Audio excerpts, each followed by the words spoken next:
तरी 10 मिनिटं सांगितलं मी पोचते बाहेर मला नाश्ता केला.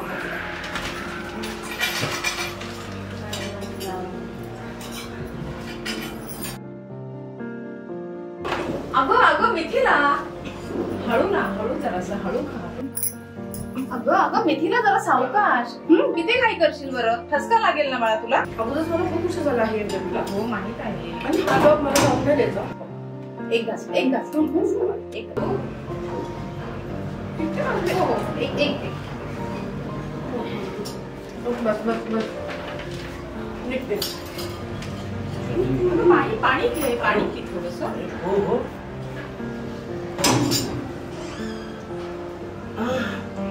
आजकालची पिढी म्हणजे नुसती गाई गडबड. मला पाया पडतो, उशीर झाला. आयुष्यमान भव, आयुष्यमान भव. आता मला जाऊ पाणी. हा आई व्यवस्थित जा. हो हो. मिथिला हळू जा, आज सावकाश जा ग. चहा ठेव. काय चहा चहा.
काय आणला? ये ये ये ये ये.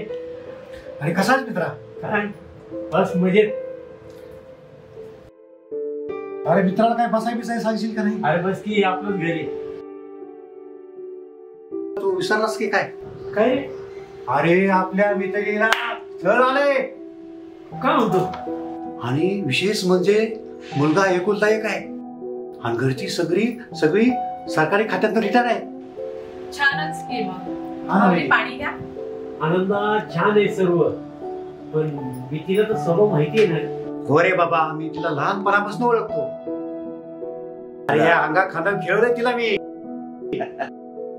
आणि बरं होय, तुमच्या दोघांविषयी तुझ्या मनात भरपूर आदर आहे. त्यामुळं काळजी वाटते. आता ती काय लहान राहिली का, ती मोठी झाली. आणि बरं का वहिनी, एकदा तिच्या संसारात पण रमलं की सर्व ठीक होईल. हो बरं का वहिनी, माणसं खूप छान आहे. घेतील सगळं सगळं समजून. लहानाची मोठी ही जगाची रीत आहे. मुलींना सासरी जावंच लागतं.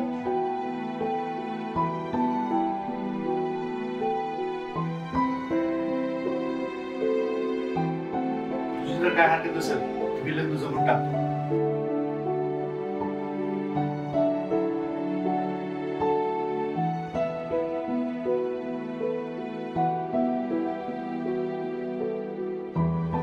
येतो मी.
आई मी आले.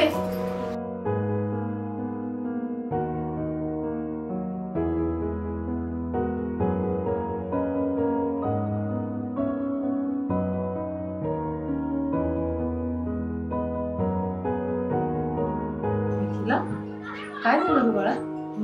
अशी काळजीत का दिसतेस? काय झालं? बोल ना. हे मिथिला बाळा, अरे काय झालं? एवढी काय नर्वस आहेस? बाबा, आई, तुम्हा दोघांना बघून की मला एक वेगळीच ऊर्जा मिळते माहिती. खूप चांगली नोकरी आहे, चांगला पगार आहे, तरी पण काय मिथिला? पण माझ्या मागे तुम्हाला काय हवंय नकोय कोण बघणार? बस म्हणून मी थोडीशी नर्वस आहे.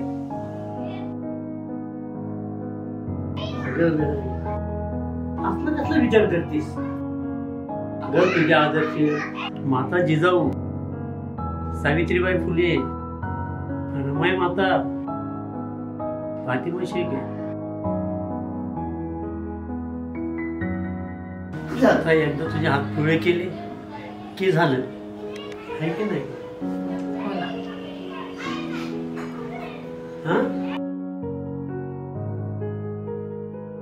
बरं चला, तुमच्या बापलेकी चर्चा सत्राची गाडी काही थांबणार नाही. चला जेवायला, जेवण थंड होतंय.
घरी काय नाही ग, मस्त घर ऑफिस ऑफिस घर चाललंय.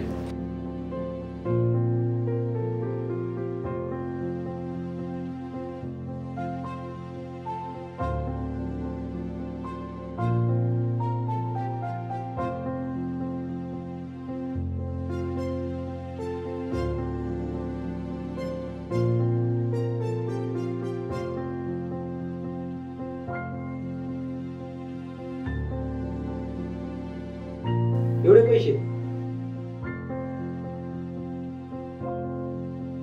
नाही नाही करतो मी. तुमच्या काय टेस्ट वगैरे असतील ना त्या करून घ्या, ऍडमिट व्हा आणि काळजी घ्या. पाठवतो पैसे. बरं नाही का बाबांना? जरा तब्येत बरोबर नाही त्याची. काय होतं? पैसे पाठवायला सांगितलं 800 रुपये. मग पाठवा ना. मिथिला, महत्वाचं म्हणजे त्यावेळेसचा हप्ता आहे ना फ्लॅटचा, ते तू बरोबर का? मी सगळे पैसे बाबांना पाठवले. काय? मी कुठून बरं हप्ता? अरे मी आत्ताच बाबांच्या हॉस्पिटलचे बिल पेड केले आहे. माझ्याकडे काही बॅलन्स नाही आता. मला आईचा फोन आला होता ना, तर मी ऑफिसवरून येतातच गेली होती. तर उशीर झाला मला. मी तर आजच येते तर बाबांच्या हॉस्पिटलचं बिल पेड करून आले आणि माझ्याजवळ बॅलन्स नाही आता काहीच. काय? तू कोणा विचारून बाबांना पैसे दिले? तुला माहितीये ना आपला हप्ता, आपले खर्च. काय गरज होती तुला पैसे द्यायची? बघ मिथिला, जेव्हा तू लग्न करून या घरात आली ना, तेव्हापासून तुझा आणि तुझ्या आई वडिलांचा संबंध संपला. इथून पुढचे काही जे पैसे असतील ना, ते फक्त आपल्या घरासाठी असतील. आणि केव्हापासून तू तुझे निर्णय घ्यायला लागलीस? स्वतःला एवढी शानी समजायला लागलीस का? तुला जर काही काळजी नसेल ना, तर तुझा तुझ्या आई बाबांकडे. रोहन, मला काळजी आहे ना आपल्या संसाराची, म्हणूनच करते ना मी एवढी मरमर. बरं, एक काम कर, बाबांकडून पैसे माघारी घे आणि हप्ता भर. काय पैसे परत घेऊ त्यांच्याकडून मी? अरे जन्म दिला त्यांनी मला, त्यांना मदत करणं ते जोपर्यंत हयात आहेत ना तोपर्यंत माझं कर्तव्य आहे. त्यांची काळजी घेणं. रोहन, तू तुझ्या बाबांना 80,000 रुपये पाठवलेस ना, त्याबद्दल तर मी तुला काहीच बोलले नाहीये. ते जसे तुझे बाबा आहेत ना, तसे माझेही बाबा आहेत. काय मी तो आता मला शिकवणार मी काय करून काय करायचं नाही. ते काय योग्य ते तू ठरवणार. मग मुलाकडून स्वतःच्या कामाकरता पैसे घेणाऱ्या बापाला सुद्धा लाज वाटली पाहिजे. मिथिला, एक शब्द बोलू नकोस. आतल्या बॅग घे, जातोय बापाकडे.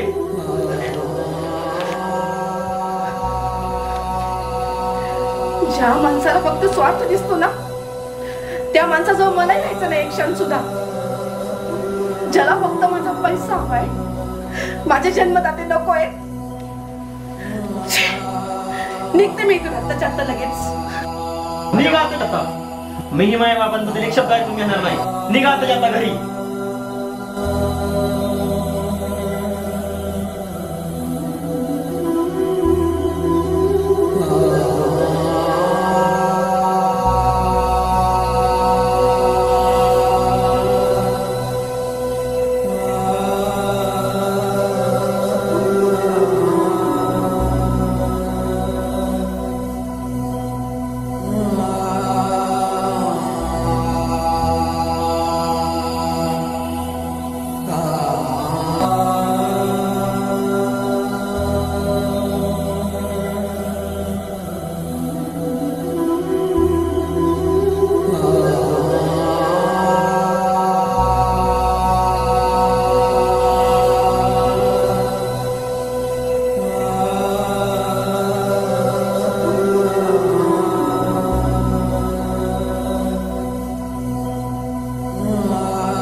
मी मिथिला स्वतंत्र भारताची राष्ट्राची एक सुसंस्कृत नागरिक असून आपल्यास पत्र लिहिण्यास कारण की आत्तापर्यंत आपल्या देशात पुरुषांचे वर्चस्व होते, पण माता जिजाऊ, माता सावित्रीबाई, माता रमाई आणि फातिमा शेख यांच्या विचाराने प्रेरित होऊन आज मी तुम्हाला गांभीर्यपूर्वक कळकळीच्या विनंतीने आपणास पत्र लिहित आहे.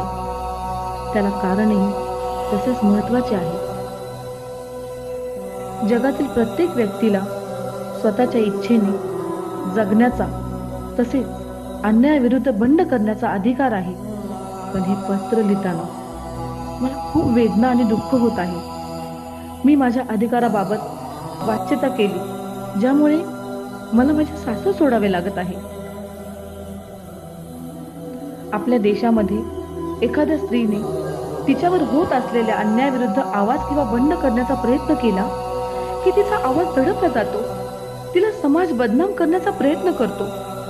पण दुसऱ्या बाजूला मला याचा देखील अभिमान वाटतोय की आपल्या देशाच्या संविधानाने स्त्रियांना असे भरपूर काही अधिकार दिले आहेत की ज्यामुळे महिलांचे जगणे सुसह्य झाले आहे. त्याच संविधानामुळे देशाला पहिली महिला प्रतिभाताई पाटील राष्ट्रपती म्हणून मिळाल्या. आता मी माझ्या मुद्द्यावरती येते. माझी अडचण एवढीच आहे की प्रत्येक आई वडिलांचा त्यांच्या मुलामुलींवर जसा अधिकार असतो तसाच त्यांच्या विवाह पश्चात भेदभाव का केला जातो? मुलगी सासरवाशीन झाली तर तिचा जास्तच भेदभाव केला जातो. असे का होते? तिचा माहेरशी संबंध नाही असे का म्हणले जाते? याच परंपरेला मूठ माती दिली पाहिजे. त्याचसाठी हा पत्र प्रपंच. माझी आपल्याकडे या पत्राद्वारे अशी कळकळीची विनंती आहे की आपणास असा कायदा करावा की ज्यामुळे मुलीला तिच्या विवाह पश्चात ती जर कमवती असेल तर तिच्या पगारातील काही रकमेवर तिच्या आई वडिलांचा देखील अधिकार असला पाहिजे आणि त्यावर तिच्या पतीचा कोणताच आक्षेप नसावा. जय हिंद, जय संविधान.